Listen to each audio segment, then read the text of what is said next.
The day of the inaugural parade for the Presidential Fellows, Julian Vance, the president's notoriously undisciplined grandson, blocked my path with a cherry-red convertible.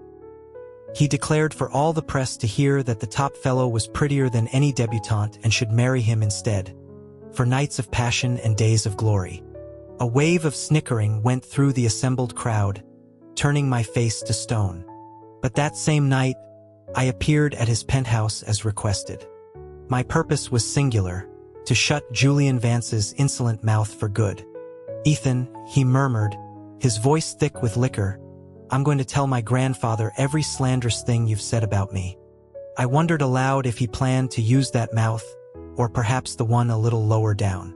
He cursed me, calling me a bastard. In all of Washington, D.C., the combined scandals of every political scion couldn't hold a candle to the reputation of Julian Vance. He was in a league of his own. At a state dinner that February, in front of the entire cabinet and foreign dignitaries, Julian had a screaming match with the president. He'd proclaimed that 9 out of 10 people were worth ignoring, but that academics and policy wonks were 100% useless. He managed to offend every intellectual in the room with one sentence.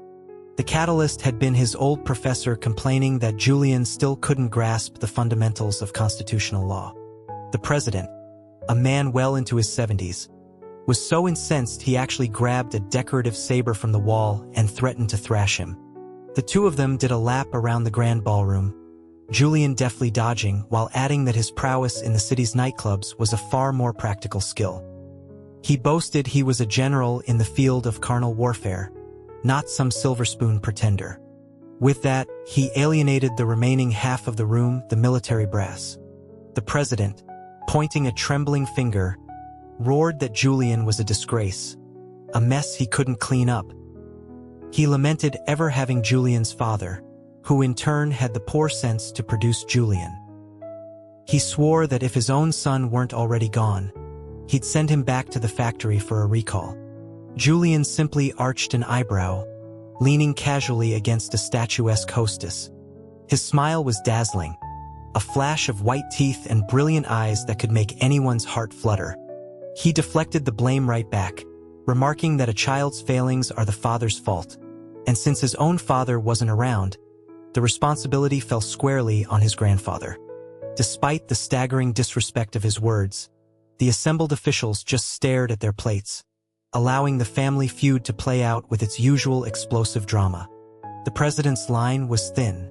Of his 4 children, one had died in infancy, another, a senator, had taken his own life after a corruption scandal, and the third had died in a military helicopter crash. The eldest, Julian's father, had been the designated heir despite a lifelong chronic illness, a role he supposedly won by drawing the short straw.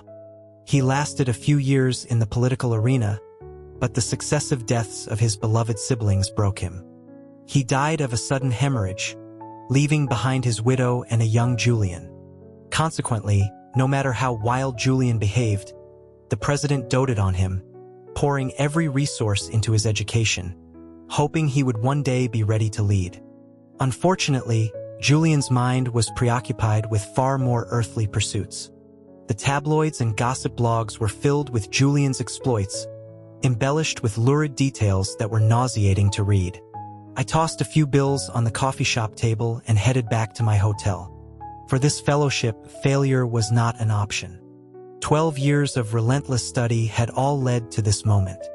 The final day of the exams was a blur of faces and traffic. I walked alone into the federal building. After days spent in a cubicle no bigger than a closet, the world outside felt dizzying. My head swam, my legs felt weak, my face was as pale as paper. I was stumbling out of the building, desperate for rest, when a silver flask dropped from a second-story balcony of an adjacent private club, hitting me squarely on the head. Annoyance flared through my exhaustion. I looked up and met the grinning face of Julian Vance, who spouted some nonsense he must have read in a romance novel. He mused that he'd always heard stories about things falling from the sky and hitting beautiful strangers, and now he saw it wasn't just fiction. Today, he crowed, he'd hit the most beautiful one of all. His gaggle of sycophants erupted in laughter. My expression remained frigid. I wouldn't spare them a single glance. They were parasites, feeding off their family names, their lives a meaningless cycle of indulgence. As I turned to leave, the man himself leaped down from the low balcony, landing gracefully in front of me. He looked me over with a strange, mocking glint in his eye, stating that I clearly looked down on him. A cold laugh escaped me as I asked him what, precisely, there was to look up to. In a city built on connections, it was foolish to be so openly hostile, but my physical discomfort made me irritable. His entourage immediately bristled, one of them stepping forward to scold me. He told me I had no idea who I was talking to, that I should be grateful for the compliment instead of acting so high and mighty. I met the leader's gaze and stated his name with flat certainty. Julian Vance. Who else could be so arrogant right outside a federal examination hall? Hearing his name, he assumed I was just another social climber playing hard to get. He scoffed, his eyes dismissive. He thought I might be interesting, but I was just another fake, a waste of a good face. He turned on his heel and left with his cronies in tow. I took a deep breath, rubbing the sore spot on my forehead. It was truly my bad luck to run into Julian Vance on the very first day after the exams. A few days later, the results were posted. Those of us who passed were moved to the White House for the final stage. After a written test, the president himself posed 3 questions: on the nation, on governance, and on the people. The latter 2 were complex but solvable with policy proposals and oversight suggestions. The first question, however, was a trap. To speak too boldly would be an overreach. To speak too softly would be seen as sycophantic, ruining one's reputation for integrity. When no one stepped forward, I centered myself. I addressed the president, stating that the nation's most pressing need was a clear line of succession.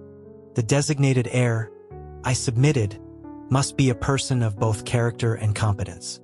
Julian Vance's public reputation, I concluded, made him unfit to lead. The room fell silent. From the doorway came a soft chuckle. I heard Julian's voice asking who this articulate person was, then feigning surprise as he recognized me. He called me his little beauty, remarking that in just a few days I'd managed to find his grandfather and spin a tale about his supposed gallantry. Julian's glare could have set me on fire, but the president just stroked his chin and smiled. He wasn't angry at all. He looked at me and nodded, commending my courage. A true patriot, he declared, must have a spine. He told me I had done well. Once the president approved, the cabinet members all nodded in agreement. Only Julian stood there, his face a thundercloud. I knew he'd hold this against me, but I was alone in the world and had nothing to lose. When a person has lived at the bottom for so long, a life without ambition is just a slow death. The president personally named me the top presidential fellow. At the reception, under the watchful eyes of Washington's elite, Julian sauntered over to offer me a drink. He said with a smirk that the top fellow had used some clever rhetoric to win his title, and asked if I wouldn't share a drink with him in gratitude. The chatter around us died instantly. I looked up at him but didn't take the glass. I replied evenly that if he could not find his way back from his current path, this kind of admonishment was something he would have to get used to. I hoped, I added, that he wouldn't grow tired of it. Our eyes locked for a long moment before his fury broke into a bitter laugh. He threw his head back and drained the glass of champagne. Then we would have to get to know each other much better, he snarled. So, 3 days later, at the televised ceremony, his wild streak flared up. I was in a limousine, part of the formal procession. He was outside, having pulled his own sports car alongside, also dressed in a ridiculously flamboyant red blazer that matched the ceremonial sash I wore. One man in a red coat on a grand occasion could look dashing. 2 men in this context just looked obscene, a flagrant disregard for decorum. He leaned out his window and shouted his proposal for all to hear, suggesting we get married for endless pleasure. I knew this was his revenge for the humiliation I'd caused him in front of the president. I had attacked him with the truth, trying to build a reputation as an incorruptible outsider. He was retaliating with chaos, trying to shatter my professional credibility before it could even form. Others might fear such a scandal. I did not. That evening, I went alone to the most notorious private club in the city. The bouncer at the door, a mountain of a man, gave me a quizzical look and asked if I was there for a good time. I told him I was looking for someone. He gestured vaguely inside, saying they had 100 VIPs on any given night, and asked who I was looking for. Julian Vance. The man's eyes widened. He scrutinized me from head to toe, noting that my demeanor wasn't that of the usual party boys who surrounded the president's grandson. I told him to just ask that Julian would see me. He looked hesitant but eventually went inside to inquire. He returned with a troubled expression, informing me that the VIP said he had no friends or family waiting for him outside. I nodded, not pressing the issue. I brushed the dust from the corner of my simple coat, turned, and walked back to the entrance. I stood there under the garish neon lights, a solitary figure in a plain white shirt. I stood for an hour. The curious stares of passers-by, the furtive glances from the women coming and going, the succession of security men sent to watch me, none of it mattered. Many people become fellows, but how many reach the heights of power? Antagonizing the heir apparent from day one might seem like a career-ending move. But then again, no president had ever been so desperate for his grandson to succeed. The heavy doors swung open. He descended the grand staircase, clothes disheveled, posture lazy, surrounded by his entourage. Our eyes met across the crowded lobby. A mocking smile played on his lips. He drawled, asking if the top fellow had come to offer himself up on a platter. In one fluid motion, I dropped to my knees. My posture was ramrod straight, but my head was bowed. His condescending expression faltered, his brow furrowing instinctively. I quoted a classical text on the endless pursuit of knowledge, a virtue even more critical for one destined to lead. I was here, I announced in a clear voice, to implore him to honor his grandfather's hopes and bring peace to the nation's worried heart. I brought my forehead down hard against the marble floor. Once, twice, a third time. The sharp impacts sent a jolt of pain through my skull, and I could feel the warm stickiness of blood. The decadent, noisy lobby had fallen eerily silent. In the quiet, one could faintly hear the distant chime of a clock tower. Julian's face was a mask of fury. He let out a strangled roar, shouting my name, asking if I had come here to die. A vicious kick landed in my chest, the force sending me sprawling backward. The world spun, then went black. When I awoke, I took in my surroundings without moving. The bed was carved from rich, dark mahogany. The room was furnished with antique walnut pieces. The craftsmanship of the woodwork was exquisite, far beyond anything found in a typical private home. A sliver of relief cut through my pain. By provoking Julian into a public assault, I knew the news would spread through the city like wildfire. This was the opportunity one had been seeking. While his mind was clouded with anger and alcohol, a few more well-placed provocations would cause him to lose control completely. If I had died, it would have been my own misfortune. But to survive was a testament to the president's mercy. My goal was to make everyone see that Julian couldn't outmaneuver me. When he fought me, he lost. As the heir, he had the advantage of status, but what if I had power of my own? I was certain there was no wild dog that couldn't be leashed. As I expected, a presidential aide arrived to escort me to the West Wing. The moment my knees touched the rug in the Oval Office, the president's voice boomed. "Ethan, do you know what you've done?" He said that by publicly confronting his grandson and provoking him into violence, I had buried his desk in complaints from the Ethics Committee. He demanded to know what I was thinking. The young man kneeling before him, head bandaged, was unbowed. I pressed my forehead to the floor again, the movement sending fresh blood seeping through the white gauze. I acknowledged my guilt, but I declared that if it would make Mr. Vance see the error of his ways, I was prepared to die for the cause. I remained motionless, the throbbing in my head a screaming agony. Yet through the pain, I could feel the tantalizing pull of real power. The president's voice was devoid of emotion when he asked if I was truly not afraid to die. I took a deep breath and lifted my blood-streaked face. I asked the president if he remembered the Red Creek mining disaster from 8 years ago. A town where a young woman could be bought for $20, a strong man for 10, and an 8-year-old child for a mere 3. Less than livestock. I told him I had crawled out of that hell to get here. I knew that even his reach had its limits, but that his grandson needed guidance. I begged him to issue an order to compel his grandson to study for the good of the nation. My head hit the floor again, a torrent of crimson. 10 years ago, Red Creek was poor but beautiful. My father was the town doctor, my mother was well-read. I spent my days in the local schoolhouse, chanting lessons with my friends. Life was simple and happy, until the governor of that state, a man named Logan, staged a political rebellion. The president's second son, a senator, was implicated and committed suicide before he could be arrested. The president declared that whoever brought Logan to justice would be rewarded with a fortune and a federal appointment. Logan was defeated and fled into the mountains of Red Creek, where he was accidentally killed in a poacher's trap. The poacher, a local brute, was suddenly wealthy and powerful. With the president's seal of approval, he became the de facto king of Red Creek. The affairs of the powerful should have had nothing to do with us. But then they found gold in the mountains. The man who discovered it lived in a small, tight-knit community. That night, his entire village was massacred. Their homes burned to the ground, leaving no trace. The existence of the mine was a secret, but it needed miners. The new local government put up flyers, offering $200 a month for strong laborers. It was a fortune, enough to feed a family for half a year. But it was blood money.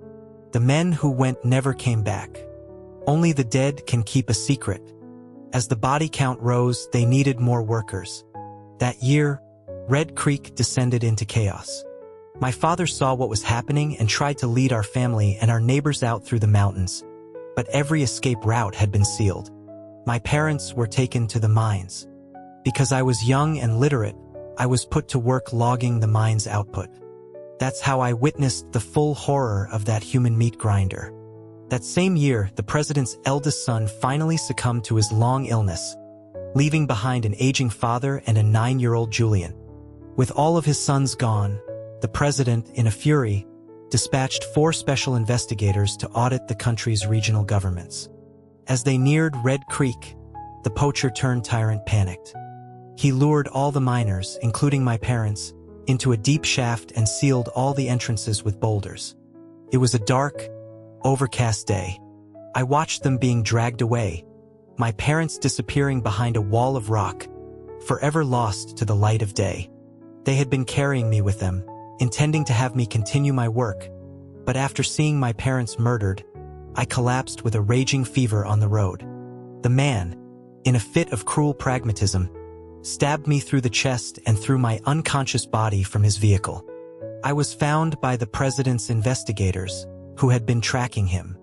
3 days later, I watched as the man who had destroyed my world tried to use the president's seal to feign ignorance before the investigators.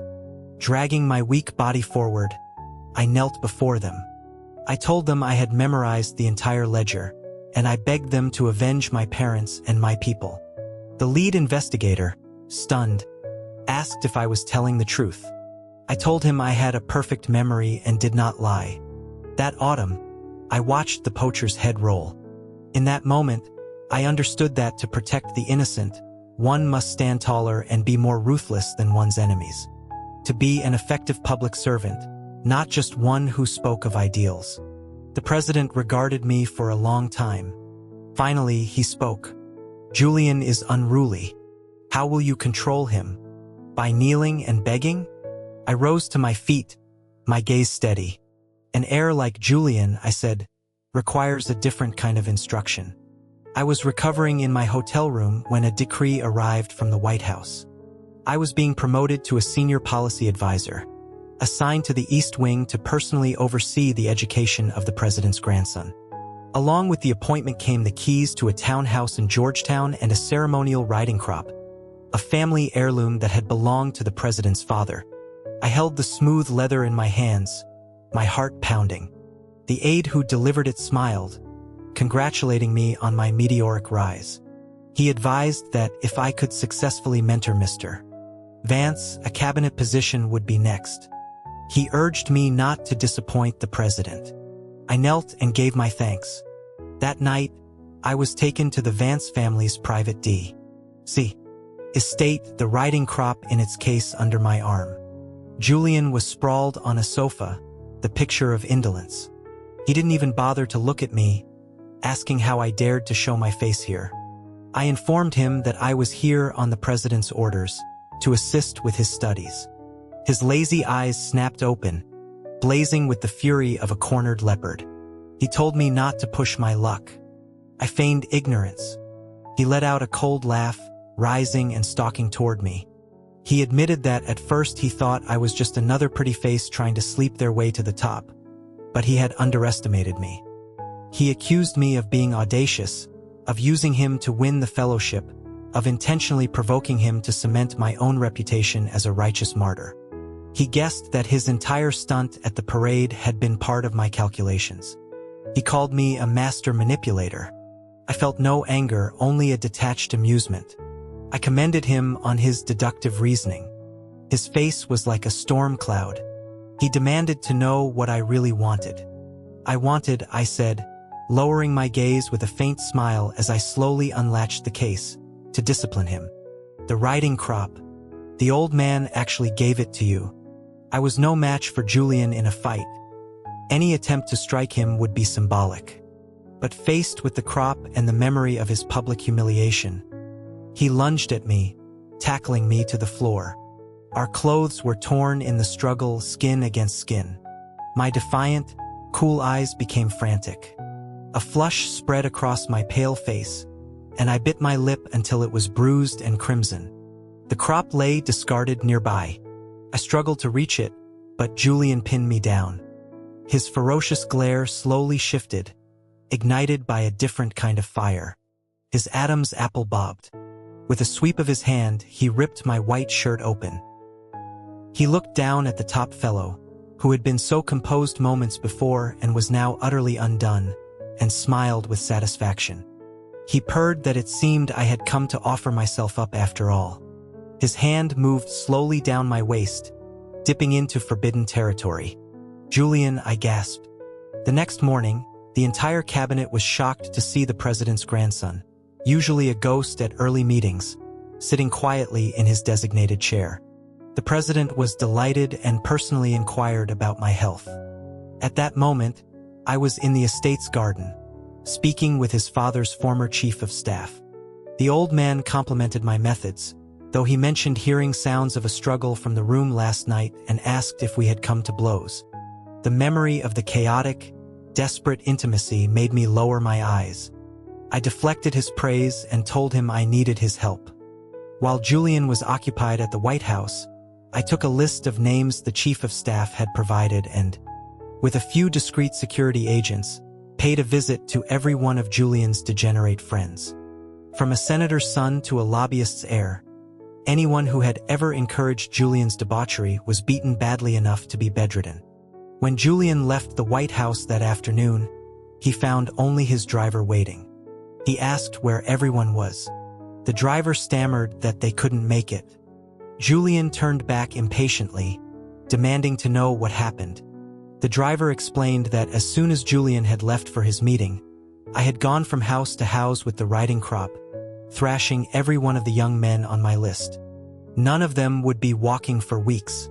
Julian was angry, but the memory of the beautiful man, so fragile in his arms, made him smile.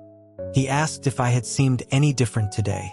The driver thought for a moment, recalling that I seemed to be in some discomfort, that I was having trouble standing up straight.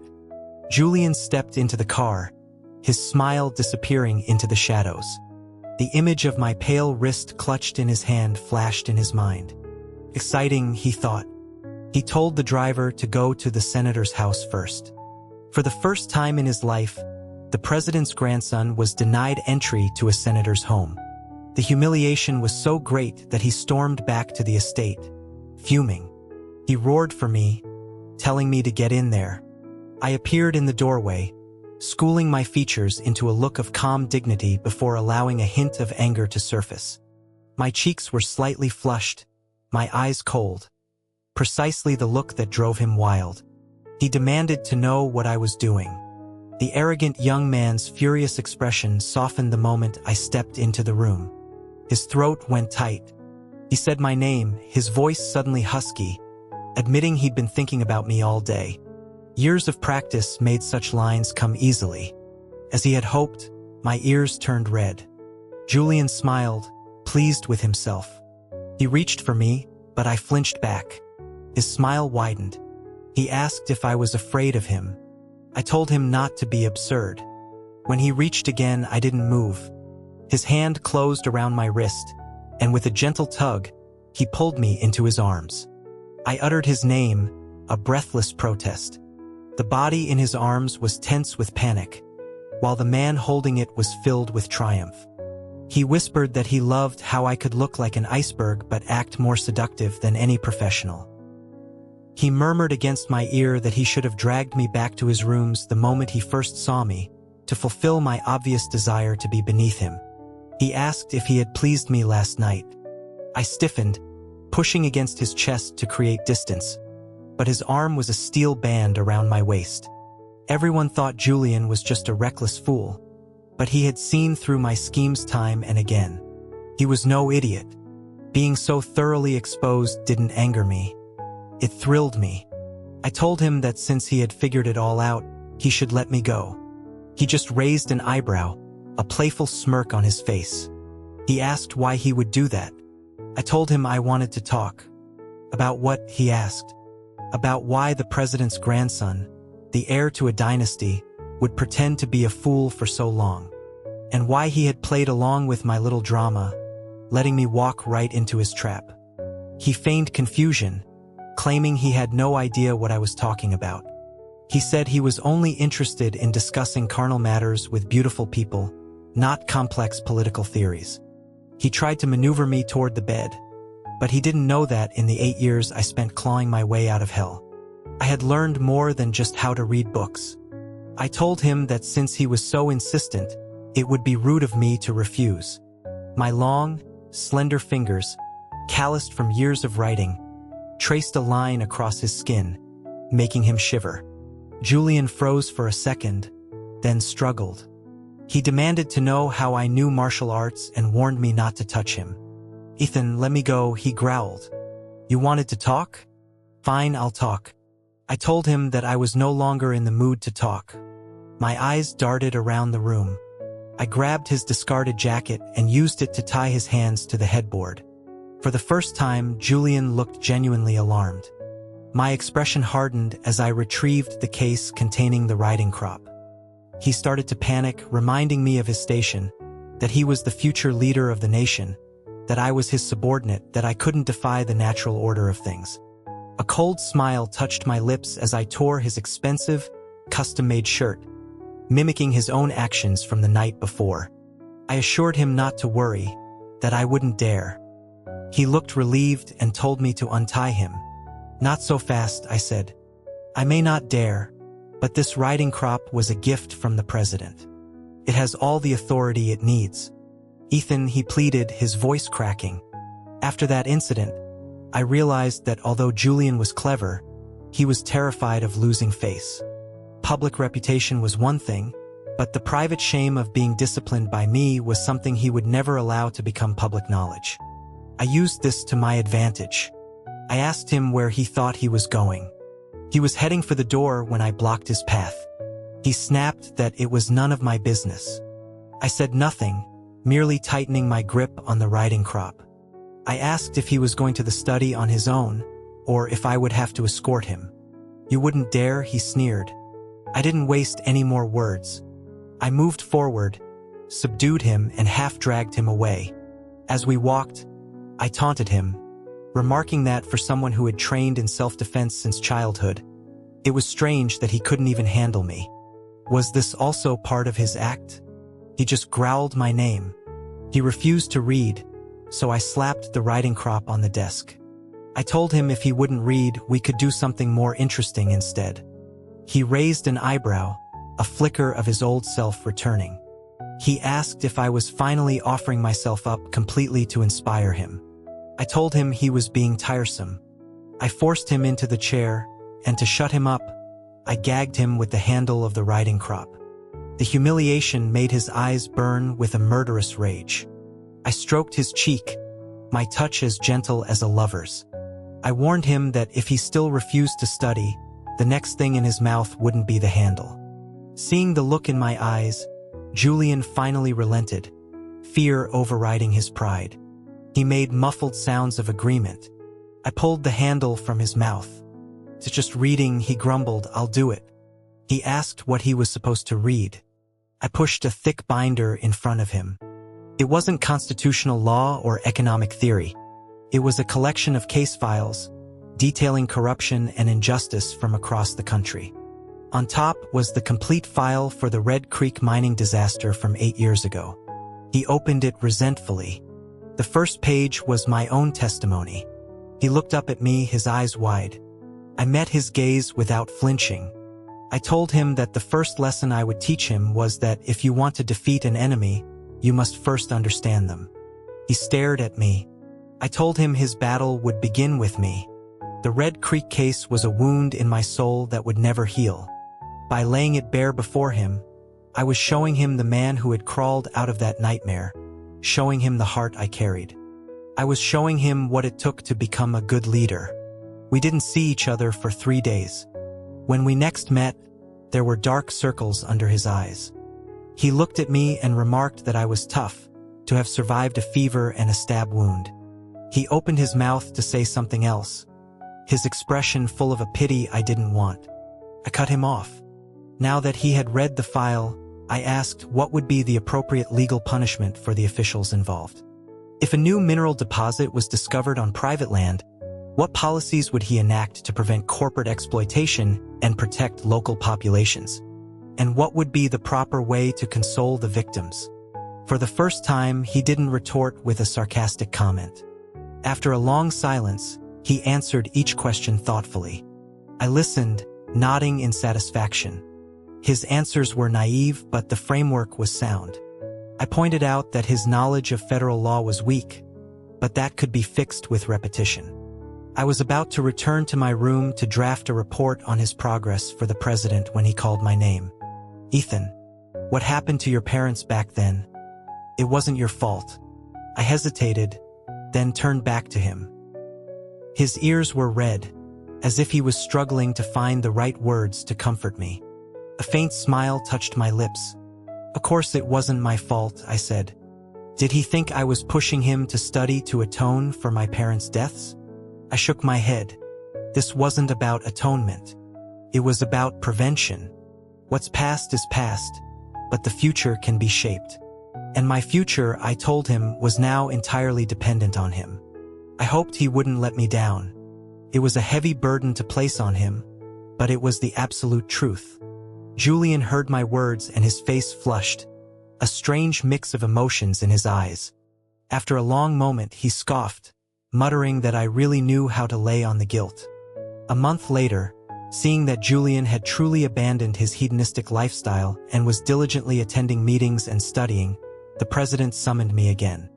This time, we met not in an office, but in a secluded garden on the estate grounds. He led me up to the second floor of a small pavilion, which overlooked a walled courtyard. In the yard below, a woman with a vacant expression sat staring into space. It was only then that I learned the tragic secret behind the reckless grandson. 10 years ago, with his uncles all recently deceased, the sickly crown prince had sunk into a deep depression. A young Julian, still just a boy, had tried to cheer him up, but only made things worse with his clumsy, boisterous antics. One day, he found his father standing alone on a veranda, giving his mother final instructions. Seeing his mother weeping, Julian had lashed out at his father, screaming that he was always making her sad, and asking why he couldn't have a father who was strong and healthy. The words struck his father like a physical blow. He staggered, coughed up blood, and collapsed. By the time the doctors arrived, he was gone.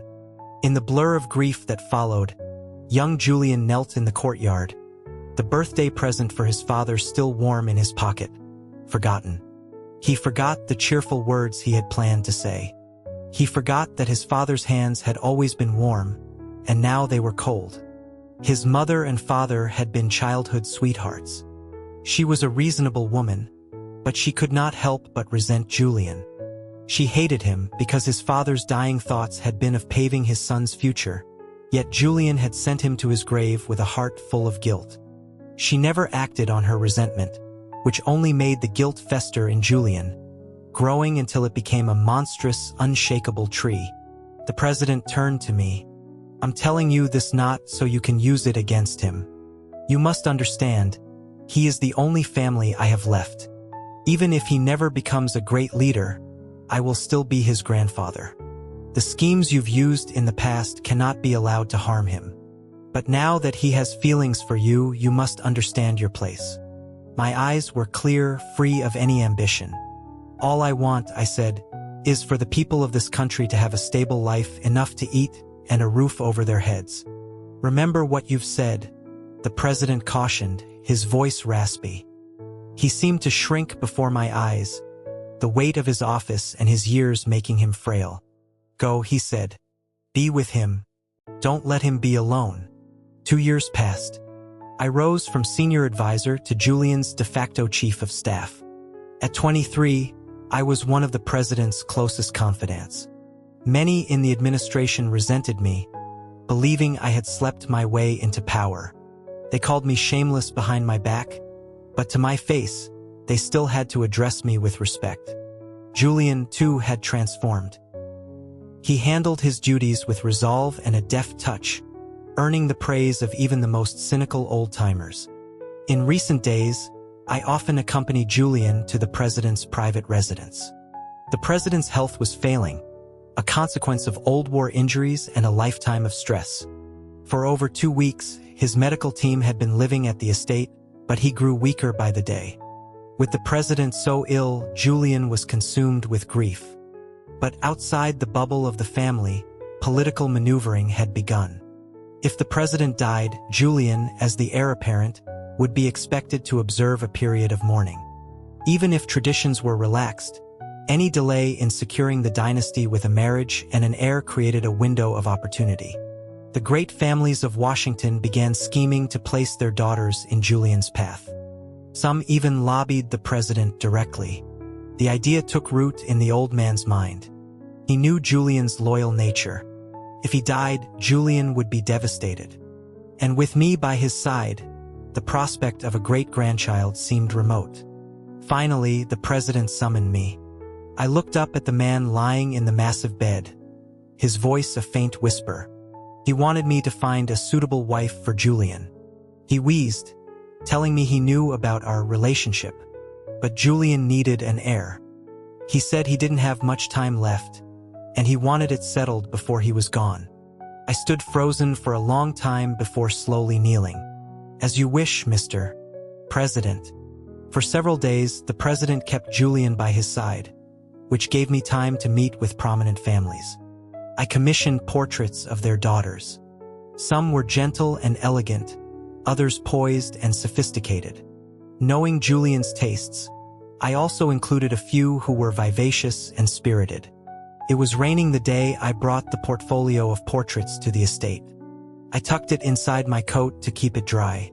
But Julian wasn't in his office. He was sitting by his grandfather's bed, refusing to leave. I put the matter aside and began updating the president on the day's events. Suddenly, Julian scoffed, stood up, and strode towards me. In front of his grandfather, he yanked open my coat. He sneered that for someone who claimed to be so righteous, I seemed to be spending a lot of time scoping out women while the president was on his deathbed. I lowered my eyes, gathering the scattered portraits and closing my coat. The president sighed. "It was my idea," he said. "Who are you trying to provoke?" Julian released me and turned to his grandfather, his voice full of anger. You know I'm worried sick about you, and you want me to get married? How could you even think of that? Even if I did get married with you like this, do you think I could produce anything? The president's face turned pale with anger. He pointed a trembling finger at Julian, weakly cursing him. You little monster, are you trying to kill me? A heavy silence fell over the room. All three of us were reminded of another deathbed, another argument. But this time, Julian didn't back down. I don't want to, he said, his voice cracking. I just want you to live a long life. If I could trade my life for yours, I would. The president started coughing. Nonsense, he gasped. You're still so young. Julian went to his side, gently patting his back. After a moment, he spoke again, his voice low. I don't want to get married. I don't want to have children. Took me so long to break through Ethan's icy exterior. If I let go now, we'll just go back to being politician and aide. The next time we meet, he'll probably lecture me about ethics and propriety. I'm scared of that. Before, I had you to back me up so I could afford to be a fool. Now, he's got me on a leash, and I've learned that being a leader is exhausting. I don't want my home, my personal life, to also be a battlefield of ambition and manipulation. He sank to his knees beside the bed. Grandfather, life is too uncertain. Just let me be a good president. Anything else? It's too much. Seeing his grandson's resolve, the president turned his gaze to me. I can't control him anymore. What about you? Me? From our very first meeting, it had all been a calculation. I had calculated Julian's reactions, the president's desires. I had finally become Julian's confidant, earned the president's favor, and achieved a position of immense power. I could protect the people I wanted to protect. I had thought that my relationship with Julian, even with its nightly entanglements, was just a transaction. But over the past 2 years, I had grown accustomed to his presence. I didn't want anyone else to touch him. I was silent for a long time. I wish only to serve as a solitary advisor, I said. I have no other desire.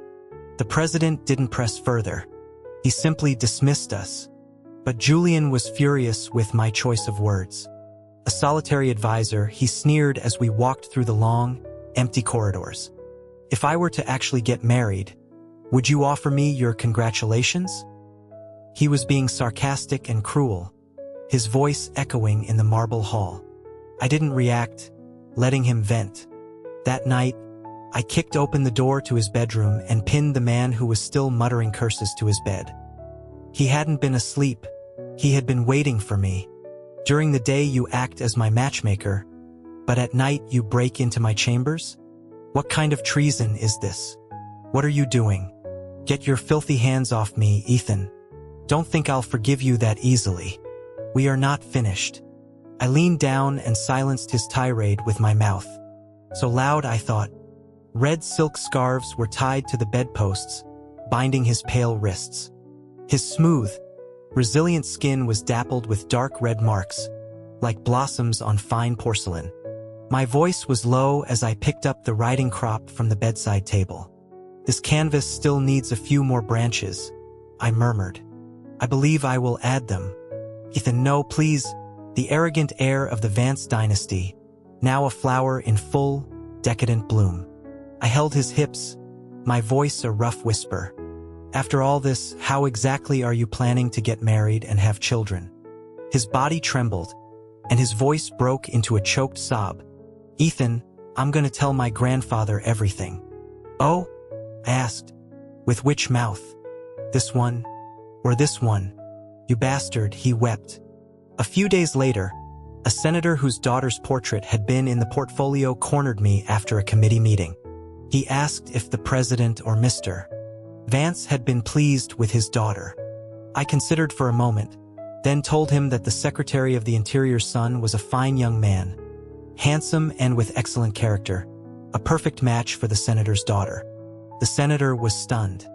He grabbed my sleeve and whispered, asking if this was the president's suggestion or Julian's. Assuming his daughter had been rejected, the senator actually reached out to the Secretary of the Interior. A few years later, his daughter was happily married, and the senator thanked me profusely on several occasions. A rumor even started that I had a gift for matchmaking. Soon, half of Washington's elite were asking me to vet potential suitors for their daughters. When Julian found out, he laughed so hard he dropped the report he was reading. He declared that, for a chief of staff, I was making a better name for myself as a matchmaker. I sat nearby, working, and glanced up at him, seeing him genuinely laugh for the first time since his grandfather's death. A warmth spread through my chest. 3 years passed in a blur. Julian was no longer the heir apparent, but a respected statesman, his own path to the presidency now clear. He was more measured, more mature. He had moved into the main residence, but otherwise, little had changed. No marriage, no children. Just me by his side. His preference for men became an open secret, and as a result, the social attitudes in the capital began to shift. I used the opportunity to push for more women in leadership roles, sparking a new wave of political change. He saw me looking at him and unbuttoned his collar, hooking a finger around my neck. His eyes were hungry. "It's been a long time," he said. "Aren't you going to attend to your duties?"